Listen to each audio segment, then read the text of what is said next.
Straight.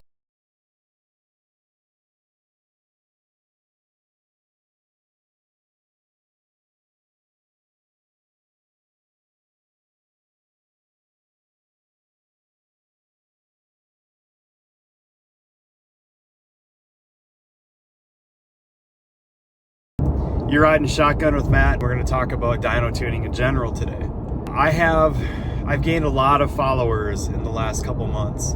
These same followers follow a lot of other individuals as well. We've got conflicting methodologies. On top of that, a lot of them just come on my page simply to stir the pot. I completely get that. People they want to cheerlead their guy. And if I'm not their guy, they're going to do whatever they can to discredit anything that I'm doing.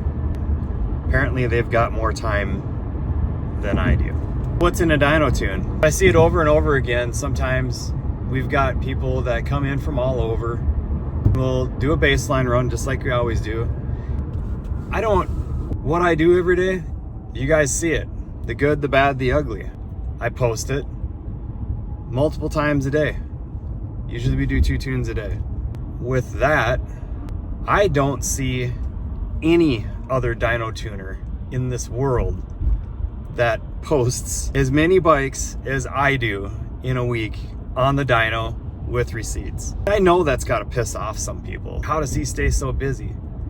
I stay busy because I'm consistent.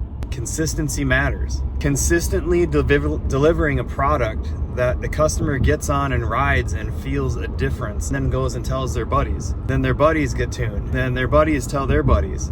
That's the way it works. People will make comments such as, there's not a big difference in that dyno graph. They'll also read the customer's comment right in the same comment section about how the bike feels day and night difference. You guys, what you have to realize is whether I'm posting it or someone else is posting a dyno graph, that is a full throttle dyno graph.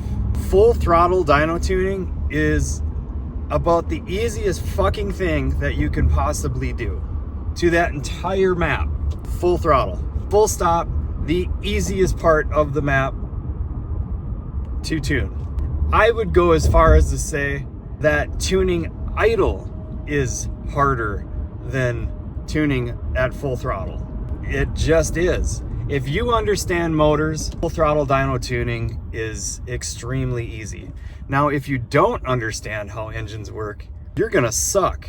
Your dyno graphs are gonna suck. The feeling of your bike is gonna suck. Why? Because you have to get back to the fundamentals of tuning. What's the fundamentals of tuning? What happened first? Fucking carburetors happen first. It doesn't matter if that bike is fuel injected or if it's got a carburetor on there. The same tuning principles apply. What's the same tuning principles? There are plenty of books out there, including manuals that came with every Mikuni carburetor, every S&S carburetor, you name it. They all have directions on carburetor tuning. If you apply those to your fuel injection tuning, you're gonna be a better tuner. If you're stuck in computer or nothing and arbitrary numbers, your dyno tunes will never feel like mine, period, ever. You gotta understand engine dynamics. You've gotta understand what the engine is demanding. You have to understand what it wants. You also have to understand what your customer wants. Because if you don't listen to all of those, the customer's not gonna be happy. The bike's not gonna be happy running either, because you're trying to tune to some arbitrary number that maybe the motorcycle just doesn't wanna be there. Every engine has different demands. That's all there is to it. How can a bike that has basically the same power at full throttle feel totally different on the street? Maybe that bike was running around really, really rich because the map sensor wasn't calibrated. It was where the dyno tuner thought it was in closed loop. It was out of closed loop, running 13.2, 13.0, 12.8 at a light cruise. They just couldn't figure it out. I don't get it. You've got to pay attention. What else? Ignition timing. That same area, guys.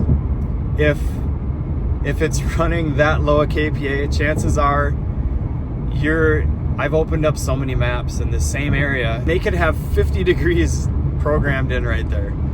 They're trying to cruise around at 50 degrees. The engine's never going to get there. They're cruising around with the ignition advance cranked wide open and super rich. And they're wondering why their bike runs like crap. They've got a Thunder Max. They're running the same fuel map that is sent out the door with almost every one. It's a universal map unless you get it dyno tuned. And same thing, they're going to be probably running pretty rich. The ignition maps, some of them, it's just the opposite, where there's no timing in the cruise area. They're running around at 15 degrees advance, 13.5 AFR. That's not going to be favorable to how that bike feels on the street. When you pull a full throttle run, that's a completely different part of the map. Totally different. And easy to tune. You're only seeing, when we post dynographs, a very, very small portion. There's 98% of the tune that is left. I don't know. We'll just end it there. Very few are going to make it this deep into the video. Have a great day, everyone.